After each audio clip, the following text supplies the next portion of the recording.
Mr. Speaker, I'd ask unanimous consent that all members have 5 legislative days to revise and extend their remarks and include extraneous materials on HJ Resolution 27.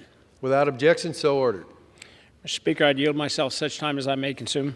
The gentleman is recognized. Thank you, Mr. Speaker. I'm proud to rise in support of House Joint Resolution 27, which I introduced to negate an ill-timed and ill-conceived rule coming out of the Biden administration, which, if Congress fails to act, will go into effect later this month. The Clean Water Act is landmark legislation that was signed into law 50 years ago that has greatly improved the health of the nation's waters. Unfortunately, we have consistently seen increasingly expansive interpretations of the Clean Water Act result in the implementation of a flawed and overreaching water policy.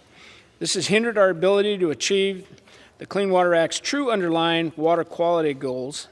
There's no clearer example of this overreach than the debate over the definition of waters of the United States, or WOTUS.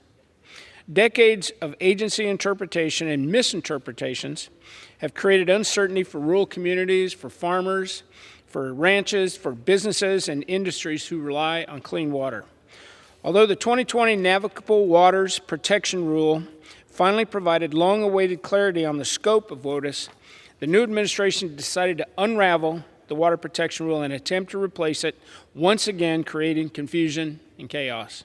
The definition of WOTUS matters to the everyday lives of people all over the country, including my district. For instance, I have a constituent who wanted to build a pond on his property and had received local and state permits to do just that. But then the Army Corps of Engineers, they stepped in and they said he would have to spend $165,000 in environmental mitigation. This is absolutely outrageous.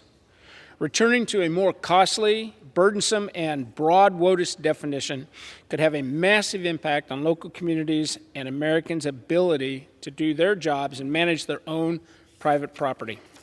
I urge support of this joint resolution to stop this burdensome and overreaching WOTUS rule. And with that, I would reserve the balance of my time.